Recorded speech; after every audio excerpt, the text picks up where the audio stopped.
Hi everyone, मैं रोहन यादव आप सभी का एक बार फिर से अपने यूट्यूब चैनल पर स्वागत करता हूं। आज आप लोगों से मैं चर्चा करूंगा एनटीए यूजीसी नेट समाज कार्य प्रश्न पत्र सेकंड है ये। और इसी के अंतर्गत मैं आज का जो टॉपिक लिया हूं समाज कार्य की प्रकृति पर लिया हूं। और आप सभी को पता है कि मेरे इस यूट्यूब चैनल पर समाज कार्य से संबंधित संपूर्ण जानकारी आप सभी लोगों को प्रोवाइड की जाती है। मैं एक नया बैच स्टार्ट किया हूं, वह उसकी जो फीस रखी गई है 5000 रखी गई है। यदि आप इसमें एडमिशन चाहते हैं तो 2 किस्तों में आपकी फ़ीस जो है जमा होगी 2500 रुपये में। और जैसे ही एनटीए यूजीसी नेट का जो रिज़ल्ट आएगा, अभी 2021 में जो पेपर हुआ है उसके रिज़ल्ट के बाद इसकी फ़ीस जो है बढ़ जाएगी। अभी समझ लीजिए कि जब तक रिज़ल्ट नहीं आया हुआ है वह आप सभी लोगों के लिए ऑफ़र के रूप में प्रोवाइड किया जा रहा है 5000 में। आगे अगर हम बात करते हैं यहाँ पे समाज कार्य की प्रकृति को लेकर, तो एग्ज़ाम में यहाँ से प्रश्न बनता है। सपोज जैसे अगर मैं कहूँ कि शैक्षिक विषय के रूप में समाज कार्य की जो प्रकृति है, जो नेचर है, वो किस टाइप की है, शिक्षा के दृष्टिकोण से अगर देखा जाए समाज कार्य में, तो वो एक वैज्ञानिक पद्धति है। रीज़न ये है, वैज्ञानिक पद्धति ये कहती है कि आप क्रमबद्धता से, सुव्यवस्थित से और एक कार्यप्रणाली से, ज्ञान कौशल से, प्रविधि निपुणताओं से आप समाज कार्य करें। इसका मतलब कहीं ना कहीं वैज्ञानिक पद्धति को इन्वॉल्व किया जाता है। तो शैक्षिक विषय के रूप में अगर समाज कार्य को जब भी कभी कोई इंटरव्यू में पूछे या आपसे एनी टाइम भी पूछ ले, कहीं पर भी कोई पूछे, तो आप तुरंत बताया करें यह एक वैज्ञानिक पद्धति के रूप में जानी जाती है, क्योंकि इसमें वैज्ञानिक ज्ञान का प्रयोग किया जाता है। सामान्यतः विज्ञान किसी विषय के क्रमबद्ध ज्ञान को कहते हैं। तो जो क्रमबद्ध ज्ञान होता है, तो कहने का मतलब ये हुआ कि जब आप किसी चीज़ का अध्ययन करते हैं तो क्रमबद्धता से करते हैं। पहले उसकी पृष्ठभूमि लेते हैं, पृष्ठभूमि में आप उसका नाम, पिता का नाम, आयु, लिंग, वर्ग, ठीक है, और माता का नाम, उसकी शैक्षिक योग्यता क्या है, माता की शैक्षिक योग्यता क्या है, ठीक है, उनका ऑक्यूपेशन क्या है यानी व्यवसाय क्या है, पिता की शैक्षिक योग्यता क्या है और उनका व्यवसाय क्या है, एट्सेट्रा जो चीज़ें हम मेंशन करते हैं वो कहीं ना कहीं रिप्रेजेंट करता है पृष्ठभूमि को। तो ये एक क्रमबद्धता से चलता है। फिर उसके बाद आप प्रीनेटल, पोस्टनेटल यानी गर्भ के पहले, गर्भ के समय, गर्भ के बाद, ऐसी कंडीशन के बारे में भी रिप्रेजेंट होता है। इस समाज कार्य की प्रकृति में कहीं ना कहीं वैज्ञानिक ज्ञान जो क्रमबद्धता से ये चीज़ें कहती है, मील के पत्थर एक्सेप्ट करता है। एक प्रकार से आप सारी चीज़ें वहाँ पे जो है डेटा के रूप में एक्वायर करते हैं। विज्ञान जो है संपूर्ण अनुभव किए जाने की जगत को समझने का एक पद्धति है। जाहिर सी बात है आप अच्छे तरीके से इस चीज़ को समझ भी रहे होंगे, जिसका लक्ष्य है अंतिम सत्य की खोज करना, और अर्थात तथ्यों और प्रघटनाओं और वस्तुओं का विश्लेषण करना, ताकि उनके कार्य कारण संबंधों का पता लगाया जा सके। इसी स्टेटमेंट में गुड्डे एंड हार्ट ने, देखो गुड्डे एंड हार्ट की अगर हम बात करते हैं तो ये काफ़ी फेमस पर्सन है। अभी हाल ही में जो है उत्तराखंड में ये से प्रश्न आए हुए थे। इन्होंने जो प्रतिचयन है, जो प्रतिदर्श है, जिसको आप सैंपल बोलते हैं, उसका एक लघु प्रतिनिधित्व के रूप में बताया था वहाँ पर, ठीक है। तो ये प्रश्न के रूप में वहाँ पे समाज कार्य रिसर्च जब मैं आपको पढ़ाऊँगा, शोध, तो वहाँ पे इसकी परिभाषाओं पे थोड़ा सा जिक्र करूँगा, लेकिन यहाँ पे नाम आ गया है। तो समाज कार्य की प्रकृति में इन्होंने क्या कहा है, ज़रा ध्यान दीजिएगा कि विज्ञान को एक क्रमबद्ध और सुव्यवस्थित ज्ञान के संकलन के रूप में परिभाषित करना। देखिए, संकलन का मतलब होता है कलेक्शन, कलेक्शन का मतलब एक प्रकार से डेटा कलेक्ट करने की जो प्रतिक्रिया होती है, उस प्रतिक्रिया को कहा गया है कि क्रमबद्धता से आप एक्सेप्ट करें उसे, ठीक है। कहीं आप पहला स्टेटमेंट आपने ले लिया तो दूसरा स्टेटमेंट छोड़ के तीसरा स्टेटमेंट चले गए, तो वहाँ पे ये गलत हो जाएगा। ऐसी कंडीशन पे आपको क्रमबद्धता और व्यवस्थित ज्ञान का जो डेटा होगा उसको संकलित करेगा, तो ये परिभाषा आपका समाज कार्य की प्रकृति में गुड्डे एंड हार्ट का हो जाएगा, ठीक है। ऐसे ही कुछ और भी बातें हैं, मैं आप लोगों से चर्चा कर लेता हूँ। कार्ल पियर्सन के अकॉर्डिंग मैं आपसे बताऊंगा, और एक गुड्डे हार्ट के अकॉर्डिंग बताऊंगा, और स्टुअर्ट चेस के बारे में बताऊंगा। तो ये 3 विद्वान हैं। इन तीनों विद्वान के बारे में थोड़ी सी आप एक चीज़ याद रखेंगे, केवल इन्हीं लोगों ने कहा है कि समाज कार्य जो है वैज्ञानिक पद्धति के रूप में देने का प्रयास किया। तो पद्धति के रूप में यानी वैज्ञानिक पद्धति है, ठीक है। तो वैज्ञानिक पद्धति आपका ये रिप्रेजेंट करता है कि फ्रीडलैंडर ने नहीं कहा, ठीक है। यहाँ पर आप मेरी बात को, नेचर की बात मैं कर रहा हूँ। समाज कार्य में तो विज्ञान जो है फ्रीडलैंडर ने कहा है कि कला और विज्ञान दोनों है, तो जब विज्ञान है तो जाहिर सी बात है वो वैज्ञानिक पद्धति होगी। लेकिन जब सोशल वर्क का नेचर आप पढ़ेंगे तो सोशल वर्क का नेचर में स्टुअर्ट चेस का नाम आएगा, गुड्डेन हार्ट का नाम आएगा, कार्ल पियर्सन का नाम आएगा। तो 3 व्यक्ति का नाम याद रखना सोशल वर्क के नेचर में। इन्हीं लोगों ने कहा है कि वैज्ञानिक पद्धति है, बाकी किसी विद्वान ने इस पर परिचर्चा नहीं की है। मैं ये PDF अभी आप लोगों को ग्रुप में डाल देता हूँ। कल मैंने इस पे जो है डीप में क्लास ले चुका हूँ। थोड़ा सा आप लोगों को बता देता हूँ, जिन बच्चों ने क्लास नहीं ली है उनके लिए मैं ये वीडियो बता रहा हूँ।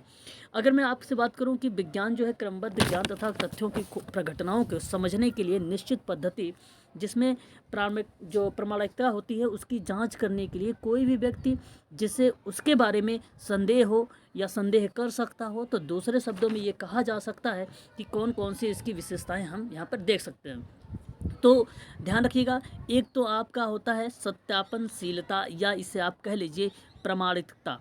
ठीक है, तो दोनों चीज़। अच्छा, प्रामाणिकता का मतलब क्या होता है भाई? एक सिंपल सी बात है कि जहां आप आंकड़ों की जांच कर रहे होते हैं वो कहीं ना कहीं सत्यापनशीलता को रिप्रेजेंट कर रहा है, कहीं ना कहीं वो प्रामाणिकता को रिप्रेजेंट कर रहा है। बस इतनी बात आप लोगों को कीवर्ड्स के रूप में ध्यान रखना है कि समाज कार्य के नेचर की ये एक प्रकार की विशेषता हो जाएगी। दूसरी बात अगर हम करते हैं यहाँ पे वस्तुनिष्ठता में, देखिए समाज कार्य जब भी आप करें तो वस्तुनिष्ठता पे करें, व्यक्तिनिष्ठता पे ना करें। व्यक्तिनिष्ठता क्या होता है? बेसिकली पक्षपात आ जाता है, उसमें भेदभाव आ जाता है, और भेदभाव रहित जो प्रतिक्रिया संचालित होती है वो कहीं ना कहीं वस्तुनिष्ठता में होती है। तो विज्ञान की दूसरी प्रमुख विशेषता है वस्तुनिष्ठता, ना कि व्यक्तिनिष्ठता। अर्थात इसमें व्यक्तिपरक रूप में पक्षपात एवं जो है उद्वेगों के आधार पर तथ्यों की व्याख्या ना करके तटस्थ रूप में ज्यों के त्यों के रूप में आप तथ्यों को जब समझ लेते हैं तो कहीं ना कहीं ये चीज़ें हमारे सामने आ जाती है, प्रतिनिधित्व होती है कि ये वस्तुनिष्ठता है। ठीक है, तो आप ध्यान रखेंगे कि व्यक्तिनिष्ठता करेंगे तो वहाँ पे अंतरण प्रतिअंतरण भी आ सकता है ना। तो वस्तुनिष्ठता करेंगे तो अच्छी बात रहेगी आप सभी के लिए।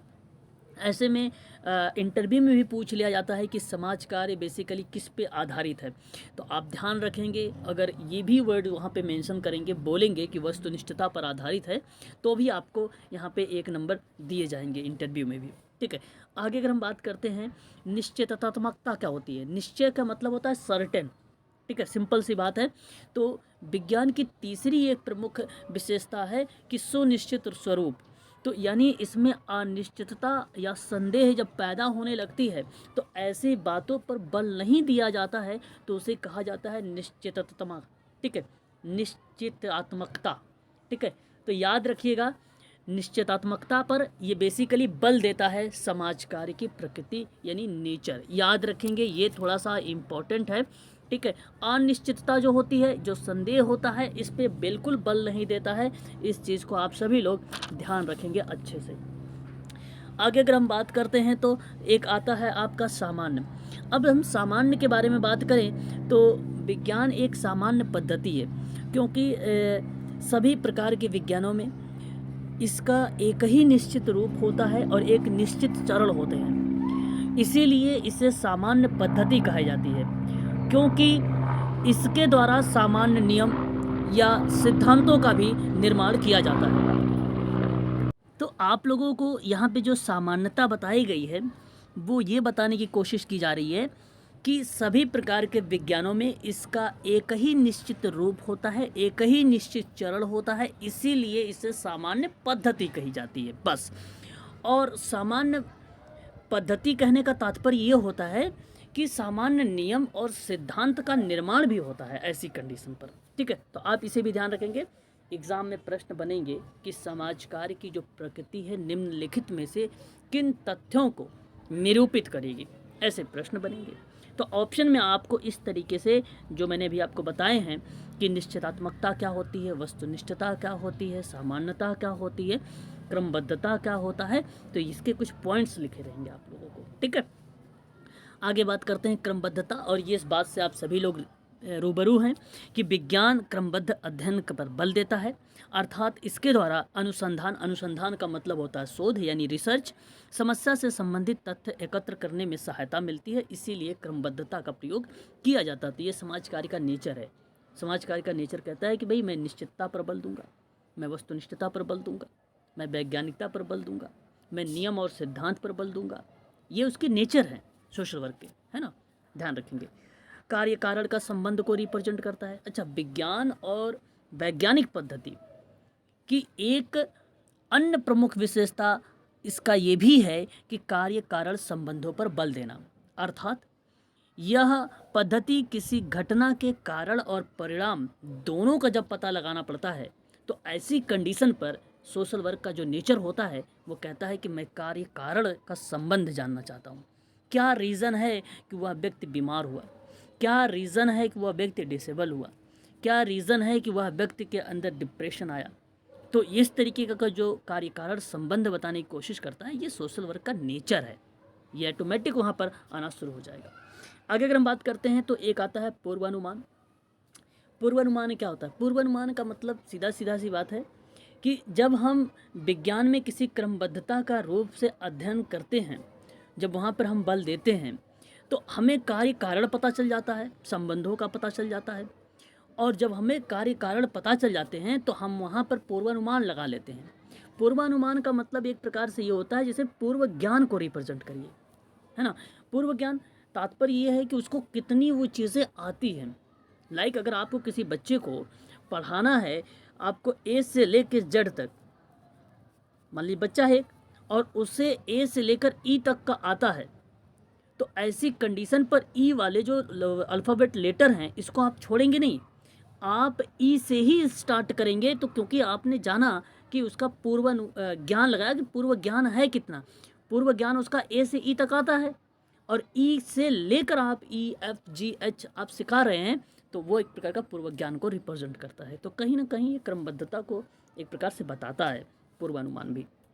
आगे बात करते हैं तो इसके अंतर्गत देखेंगे तो समाज कार्य में विज्ञान के आधार पर भी कुछ विशेषताएं पाई जाती हैं, जैसे वैज्ञानिक पद्धति का प्रयोग करना। इस बात से आप अच्छे तरीके से जानकार हैं और जानते भी हैं।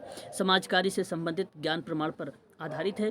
क्या है अध्ययन, ये भी आपको पता है अच्छे तरीके से।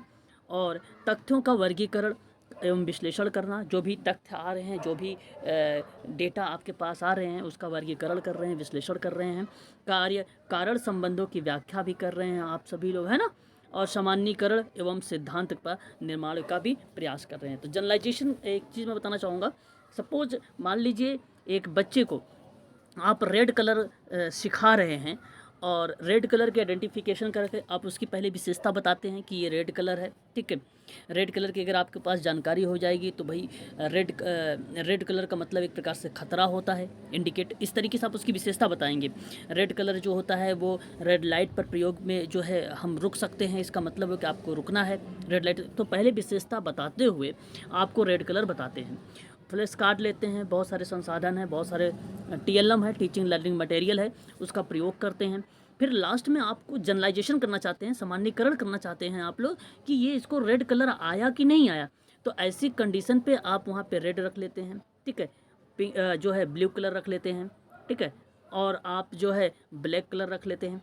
मतलब 5-6 कलर आप ऐसे उसको दे देते हैं और उसमें से आप उस बच्चे से कहते हैं कि भाई आप रेड कलर को निकालिए। तो यदि बच्चा रेड कलर निकाल लेता है तो वहाँ पे जनरलाइजेशन वो कर लिया। तो इस तरीके से हम सामान्यीकरण को समाज कार्य के रूप में वैज्ञानिक पद्धति के रूप में इसको हम अध्ययन करते हैं, ठीक है। तो ये थे आपके सामने जो थे समाज कार्य की प्रकृति थी। और भी चीज़ें हैं जैसे सामाजिक सिद्धांतों के पुनर्परीक्षण करना, ये भी होता है। भविष्यवाणी करने में सक्षम होता है, ये भी एक प्रकार से अगर हम कहें तो समाज कार्य का नेचर में ही रिप्रेजेंट होता है, ठीक है।